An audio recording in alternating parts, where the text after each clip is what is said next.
Picture this: if I could peer into your mind right now, I'd probably find a detailed mental spreadsheet.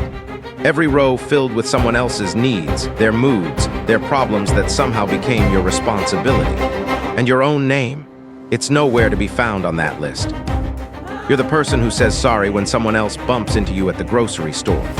You're the one nodding along to weekend plans that make your soul die a little inside, simply because the thought of saying no feels like swallowing glass. You've become the designated peacemaker, the unpaid therapist, the person everyone describes as just so easy to get along with. And they love you for it, don't they? They call you an angel. They say you're the nicest person they know. But here's a question that might make your chest tight. What would happen if you stopped being useful tomorrow? Would they still love you? Or are you secretly terrified that the moment you stop saying yes, you'll simply disappear from their world? This isn't another lecture about being kinder. Actually, it's the complete opposite. I'm here to tell you something that might shake you to your core. Your kindness isn't kindness at all. It's a costume you wear, a shield you hide behind. And right now, that shield isn't protecting you, it's slowly suffocating the real you. You probably think you're just a naturally caring person, but neuroscience tells a much darker story. You're not just being polite or thoughtful. You're trapped in what experts call high-functioning survival mode. You're living in the grip of the Fawn Response, the fourth trauma reaction that nobody talks about. While others fight back or run away when threatened, you do something far more complex. You become a human chameleon, shape-shifting to blend in with whatever threatens you. Have you ever felt your energy drain the instant you walk into a crowded room? Do you find yourself constantly scanning faces like a radar system, hunting for the tiniest flicker of annoyance or disappointment so you can rush in and fix it before it explodes? That's not empathy. That's hypervigilance. Your brain has been programmed to believe that if you're not actively pleasing someone, you're in mortal danger. And here's the cruel irony. You're probably a magnet for the exact people who will bleed you dry. Narcissists and emotional vampires don't love you because they see your beautiful soul. They love you because they recognize a door that never closes, a well that never runs dry. By the time we're done here, I'm going to completely dismantle the nice guy and nice girl syndrome that's been running your life. We'll dig through 3 layers of people-pleasing, from the surface behaviors down to the biological wiring in your nervous system that keeps you trapped. You'll finally understand why guilt hits you like a freight train, even when you've done absolutely nothing wrong. You'll see why you feel personally responsible for managing everyone else's emotions like some kind of unpaid emotional janitor. And most importantly, I'm going to show you how to turn off that exhausting radar so you can finally meet the person you've been neglecting your entire life, yourself. Fair warning, this is going to feel uncomfortable. We're about to excavate some truths you've probably buried so deep you forgot they were there. You might feel exposed, maybe even defensive. Good. That means we're poking the nerve that controls this whole mechanism. If you're tired of being the supporting character high in everyone else's movie, if you're exhausted from living life as a professional people-pleaser, then lean in. Because the truth about why you can't say no isn't about weakness, it's about how you learn to survive. Let's start by peeling back that first layer. I call this the Martyr Complex. On the surface, you look like an absolute saint. You're the colleague who stays 3 hours past closing time to help someone else meet their deadline, even though you're dead on your feet. You're the friend who sits through marathon therapy sessions disguised as coffee dates, listening to someone else's drama while your own dinner goes cold and your own problems go ignored. You tell yourself this generosity comes from a pure place. You value connection, you care about helping others. But if we're being brutally honest, and we need to be, there's a shadow side to this giving. There's a secret transaction happening in the background that you've never spoken out loud. Psychologists call this a covert contract. Here's how your covert contract works. I will do everything for you. I'll anticipate your needs before you even know you have them. I'll sacrifice my comfort, my time, my energy, all for you. And in exchange, you will never leave me. You'll never be angry with me. You'll love me exactly as much as I love you, and you'll show it in ways I can recognize. The problem, the other person never signed this contract. They have no idea it exists. So when they don't reciprocate at the level you expect, when they treat you like an option instead of their first priority, you feel this deep, burning resentment. You think after everything I've done for them, how dare they? But you never say it out loud. You swallow that anger like poison. You smile, and you add another brick to the towering wall of resentment that's building inside you. This is why people pleasers are often the angriest, most exhausted people on the planet. You're working a 24-hour shift at a job nobody actually hired you for. But why do you keep showing up? Why does the thought of saying no feel like it might literally kill you? I used to think it was just because I was naturally sensitive, that I simply cared too much. But then I discovered the science behind it, and everything changed. We need to talk about the Fawn Response. You've heard of fight or flight. When danger strikes, your brain floods your system with stress hormones to help you either battle the threat or run like hell. Sometimes you freeze playing dead like a deer in headlights, but fawning is different. Fawning is the most sophisticated, socially complex survival mechanism humans possess. It kicks in when the threat isn't a wild animal, it's another person. A parent, a partner, a boss. Someone you depend on for your survival.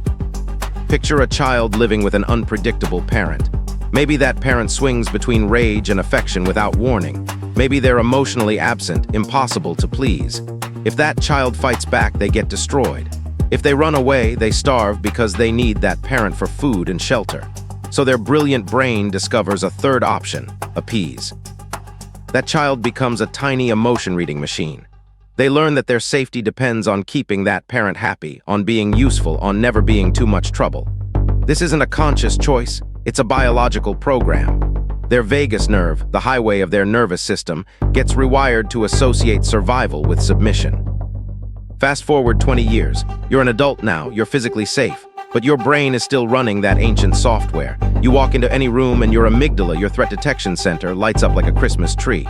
But it's not scanning for actual dangers, it's hunting for signs of disapproval.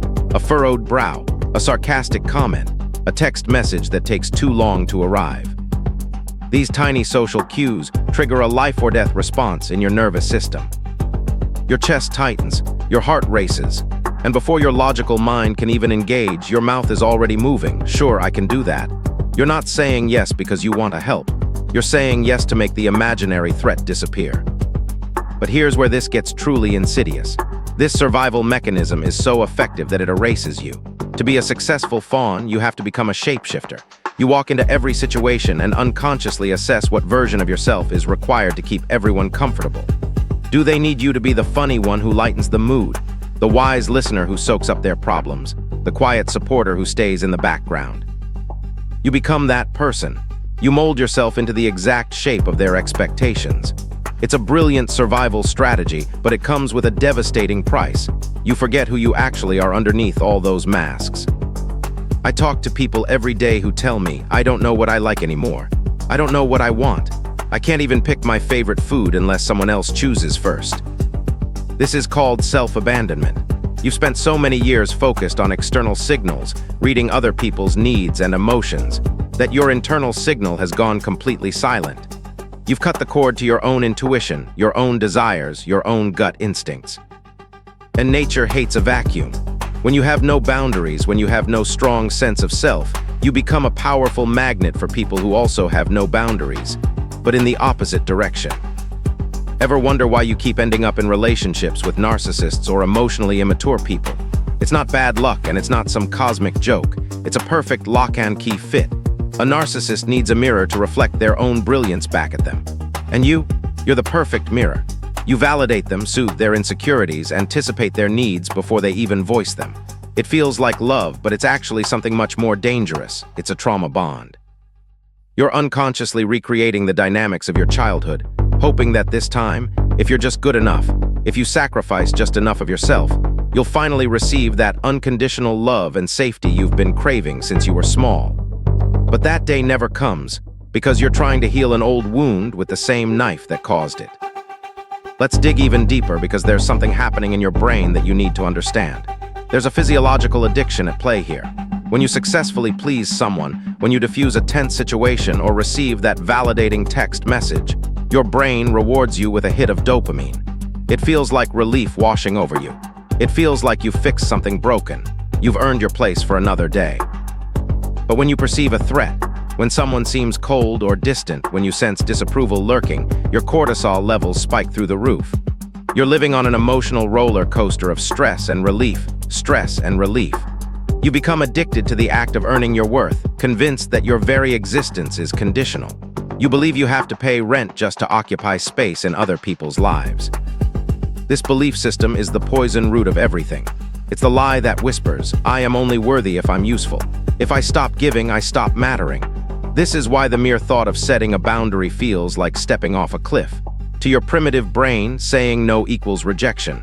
Rejection equals abandonment, and abandonment equals death. So when you even consider saying no, your body launches into full revolt. Your throat closes up. Your hands shake. A wave of guilt crashes over you so heavy it's almost crushing. But here's what you need to understand. That guilt isn't your moral compass talking. It's a manipulation tactic deployed by your own trauma response, desperately trying to force you back into the safety of submission. Think about the last time you said yes when every fiber of your being wanted to say no. What happened in your body? Did you feel that sinking sensation in your stomach like you were betraying yourself? That was your intuition screaming at you. That was the real you trying to protect your energy, your time, your sanity. But you overrode it. You chose to betray yourself rather than risk disappointing someone else. And every single time you do that, you send a message to your brain that your needs don't matter. You strengthen the neural pathway of self-abandonment. You teach yourself that other people's comfort is more important than your own survival. We dress this up with pretty language. We call it being a good person. Society rewards it. We get praised for being the selfless employee, the low-maintenance partner.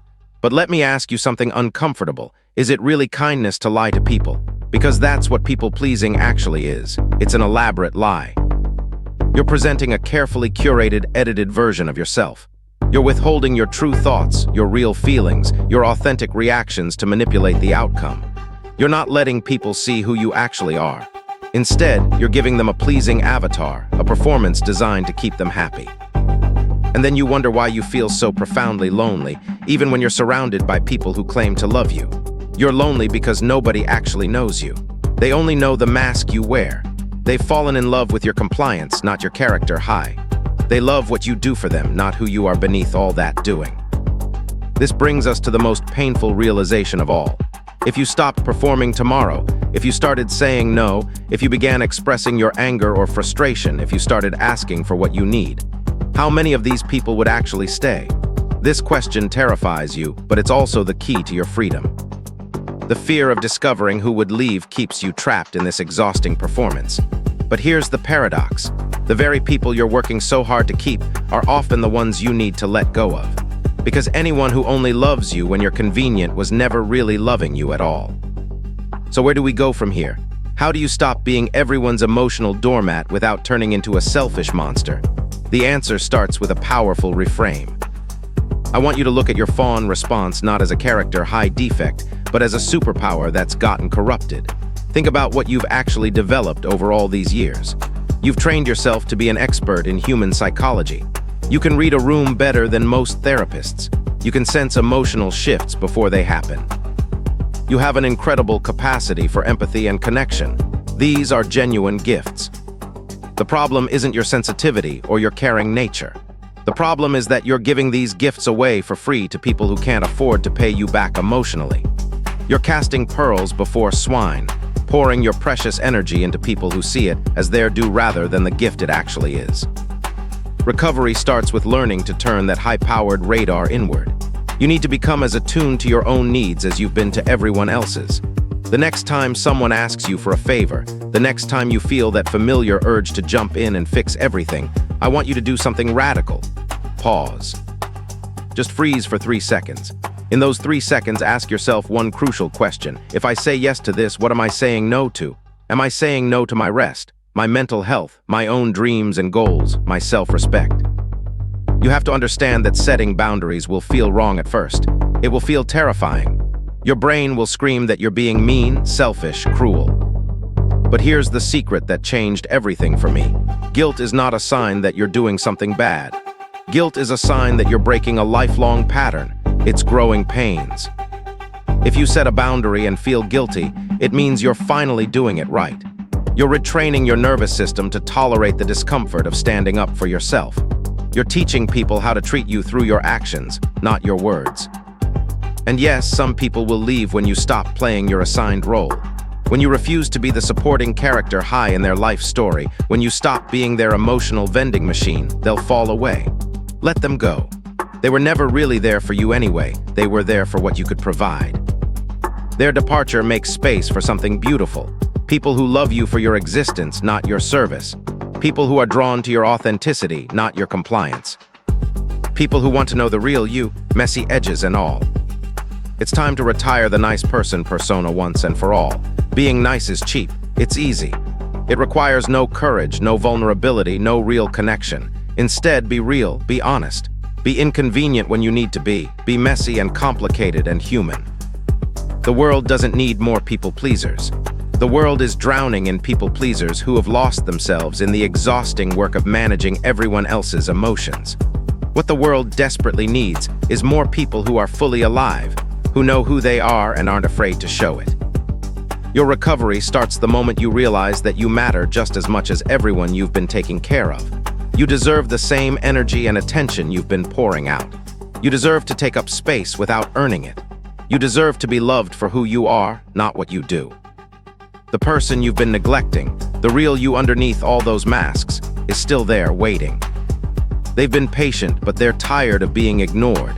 It's time to come home to yourself. It's time to stop being a supporting character high and start being the hero of your own story. This journey won't be easy, and there's one specific trap that catches almost everyone when they first start setting boundaries. Something called the extinction burst. It's a manipulation tactic that will test every boundary you try to set, and if you're not prepared for it, it will pull you right back into the old patterns. But that's a conversation for another time. For now, just remember, your worth isn't negotiable. It never was. You just forgot that somewhere along the way. It's time to remember who you really are.